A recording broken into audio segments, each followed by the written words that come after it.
How's it going, my evil residents? I had the wonderful opportunity to go to PAX West to play Resident Evil Requiem early. I just got back. My flight landed like an hour ago. I just got home.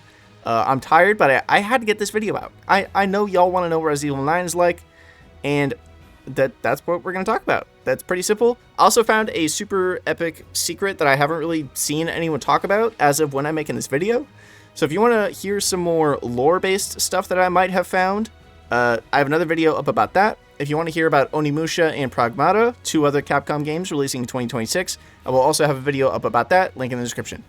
I won't waste any more time, let's get right into the video. The Resident Evil 9 demo that I played at PAX is pretty much just the gameplay that we saw a few weeks ago. I forget where we saw that off the top of my head, but it's just you playing through that Rhodes Hill section trying to get the fuse and plug it in and escape that section. I'm just kind of go beat for beat. I played this by now like a day ago at the soonest. I played through the demo twice. I'm not sponsored by Capcom. Capcom did not sponsor me. I waited 3 hours in line each time to play this demo for you guys, and I got a pin. That's pretty much it. Capcom didn't sponsor me, pay me in any way.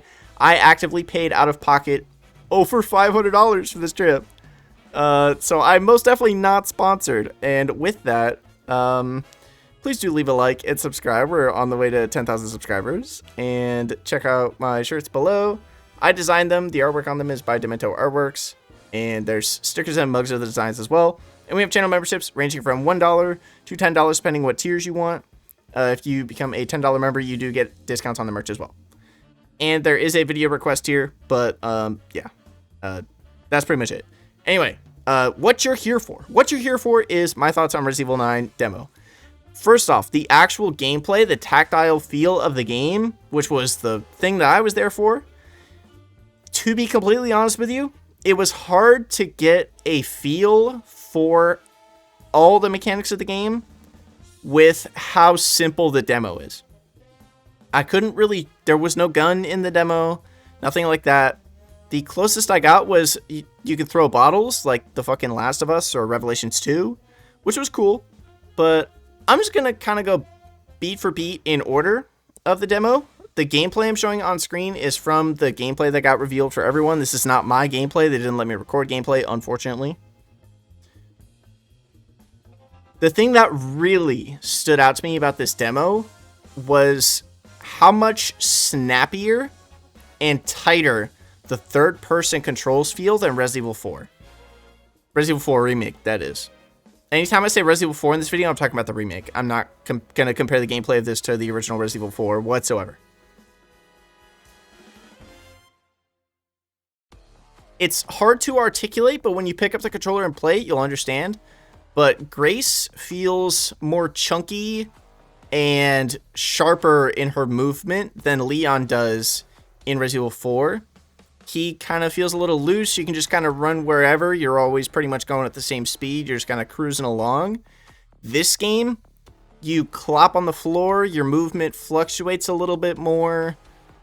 When you sprint for too long and then you stop, Grace does an abrupt stop and you actually like full stop before you can just walk. You can't just go into a smooth walking animation. It's like that in first person as well. When you look to the left or right, it decelerates faster. I didn't see a setting to change this in the settings. They might add that later, or I didn't look well enough because I'm an idiot. But overall, it just feels more snappy, more responsive. It's not quite as loose. And I suspect that problem that people had of Resident Evil 4's aiming on console feeling like ass sometimes because it's a little loose and a little shaky, a little wobbly.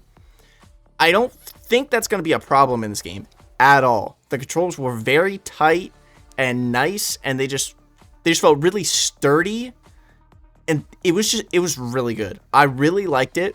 Otherwise, it was exactly the same as it is in Resident Evil 4. It's exactly the same, just a little tighter, a little sharper. It's just nicer. I'm cupping my hands in like a tube shape, which is very suspicious, but it's just nice. It works really well.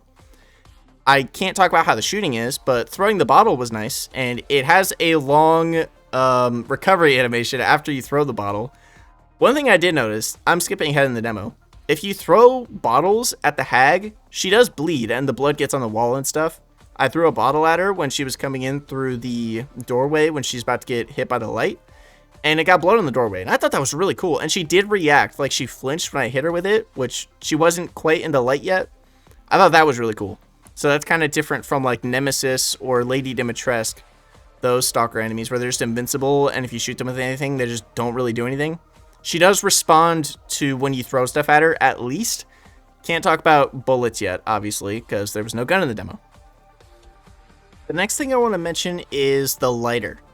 It has its own specific spot on the weapon wheel, which, by the way, people have been saying that it's like 2 in every direction. That's not totally true.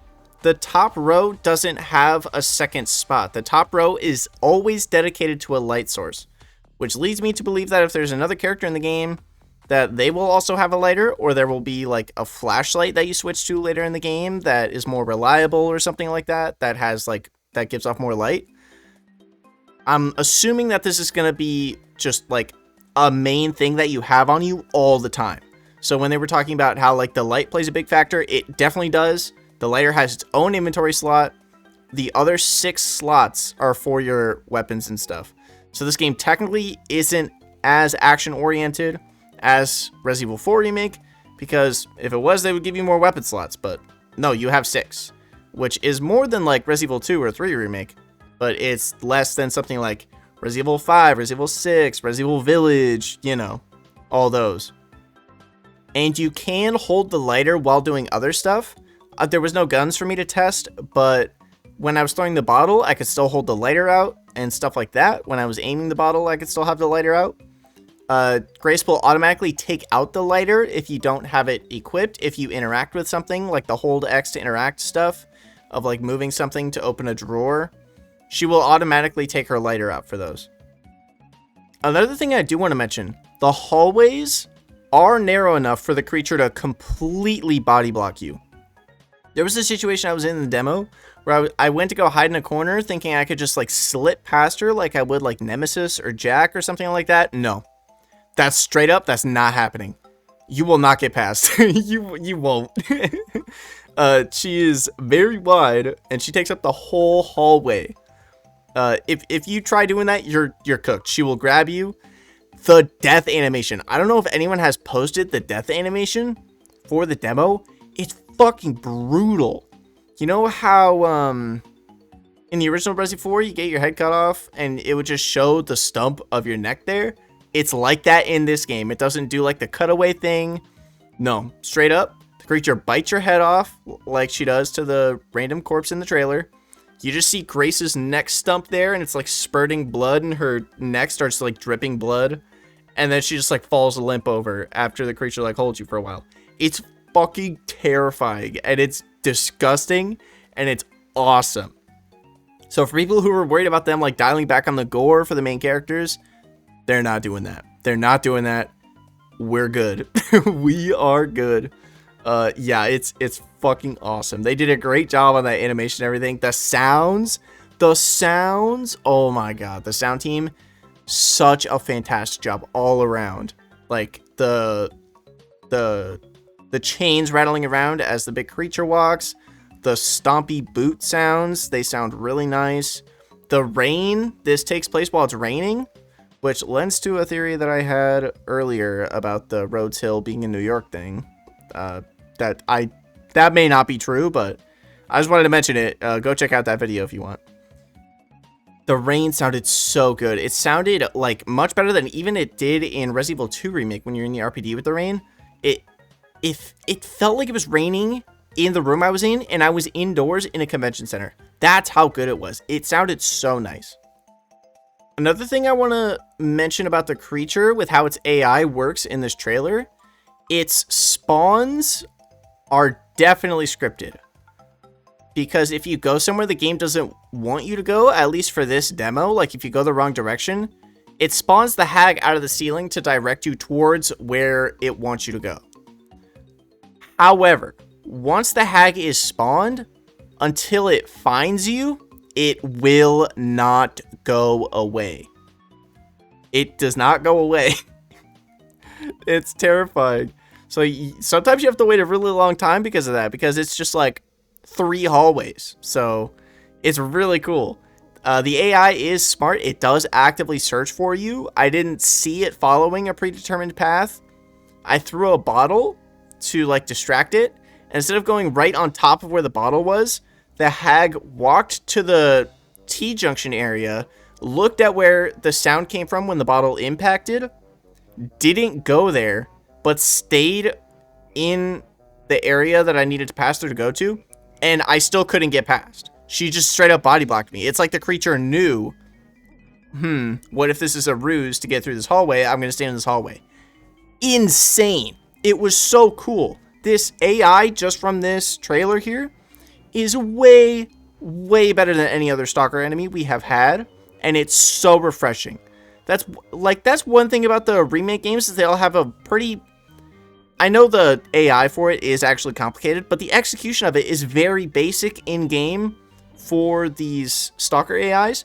Here, it's so good.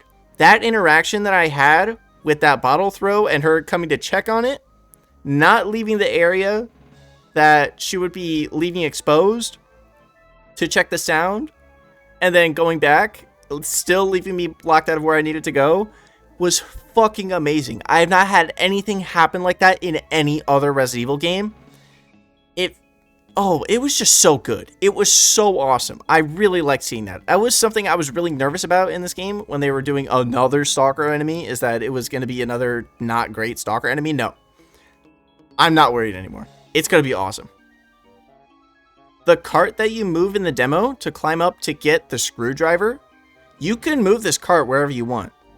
It's not like a scripted movement thing where you just hold X and then like Leon like just moves the bookshelf up or like slides the bookshelf to the side. No, you could drive this cart wherever you want. It's more like the Last of Us crates or like the Uncharted 4 crates, something like that. You can just move it wherever. You can also let go of it wherever. You can climb up on top of it whenever you want. You can crouch when you're on top of it. There is a secret note, apparently, in the bookshelf below where the toolbox is. I didn't see it in my demo, but somebody else found it. Go check that out. I'm not sure what it says. I don't think they posted what it said. They just saw that it was there. If you get a chance to play the demo, also check it out. But yeah, that was something that was really cool that I wasn't expecting, because it looks like a canned animation, but stuff is just scripted to fall off of it if you move it too much, which is really cool. By the way, if you have the lighter out, it doesn't affect whether or not the creature could see you, as far as I could see. The creature is completely blind. Like, straight up 100% blind. As long as you're not making noise and you don't touch her, she does operate off of smell. So if you're too close to her for too long, she will notice you. But you can sneak pretty close behind her, and as long as you're quick, she won't notice you, which is cool. I really like that angle. I know I kind of just like turned one point to another point, but yeah, you can move this cart. I think that's cool. Another thing I want to mention that I saw in the demo that I didn't see in the preview gameplay is that the lighter, when it's in your inventory, it has like a picture for when it's closed and a picture for when it's opened. And you can just tap up and Grace takes it out and opens it. And if you tap up again, she closes it. It's really cool. So anyone that was complaining that you couldn't toggle your flashlight whenever you want in Resident Evil 2 Remake, you can do that now. That is a thing in the game. Me personally, I'm very glad about that. I love that so much. Thank you for making its own dedicated button. Thank you very much. It's awesome. Yeah, that's pretty much it. The lighter is a great addition. It works really well. It's so good. I know a lot of people are curious about the unicorn statue. I checked it out. I looked at it. There wasn't anything really weird about it. I looked as much as I could, and there didn't seem to be anything there. It's just decoration. I don't know. It's just a cool decoration. Speaking of kind of the layout of this demo takes place on the second floor on the east wing of Rhodes Hill. How do I know that? Because when you go to the gate to be like, oh, I need to get a fuse for here, you can look out the gate. You can look around in there. You know what that room is? That connecting room? That is the second floor of this staircase from this gameplay demo. And because everything in this demo says, "Welcome to Rhodes Hill. We do doctor medical stuff." Boom, boom, boom, boom. Just like, you know. So we know that the center of the Rhodes Hill Medical Center has this very extravagant staircase for some reason.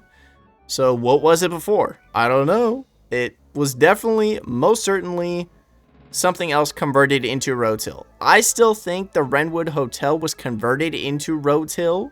They could be separate locations, but I still think that's the case. I could be completely wrong about that. But yeah. If you look outside, you can see the area wrap around. There is another area on the west side. I couldn't see downstairs. I did see the top of a door on the left side, so it's kind of laid out like the center room of the Spencer Mansion, but with one door on either side on the top and one door on either side at the bottom that I could see. And they could change it for the actual game, but as far as I'm aware, this demo takes place in the top floor, east side, or maybe not top floor, but second floor, east side of the Rhodes Hill Medical Center. And if you want to see what the main entrance of the Rhodes Hill Medical Center looks like, here you go. It's in the screenshot from a previous trailer. Yeah, the game looks gorgeous. It feels amazing. All the usual RE engine is goated things apply here in spades. Game looks amazing. Yes, the mirrors look weird like they do in the demo. I don't personally care about that too much, but I know some people do, so I figured I'd mention it. The last thing I want to mention is that the inventory is not live inventory. It is not a live inventory. 2, you can access your map from the inventory by pressing LB, and you can press RB to access files. 3rd, in the settings, you know when you pick up an item in a Resident Evil game and it does the special pop-up with the loud noise? You can turn that off in the settings, which is going to be amazing for speedrunners, I assume. Yeah, I could change the gameplay whenever I wanted. There's also a speaker setting for the subtitles, so... But I couldn't turn that off. It would... Turn that on, rather. I couldn't turn that on. It was disabled for the demo. But in the main game, you will be able to turn on speakers for the subtitles where it like says like Leon, and then at the bottom he says, "Time to resident these evils." You know what I mean. I didn't need to explain that. But yeah, I can't think of anything else. I've really been trying. If you have any specific questions, leave them down below. I'm happy to answer anything I can. Just keep in mind, if it wasn't in the demo, I cannot answer it. So if you're gonna ask, is Leon in the game? First of all, yes. But go check out another video I did where I found a secret note in the game in this demo that I haven't seen anyone else talk about that basically confirms he's in it. So go check that out if you want to.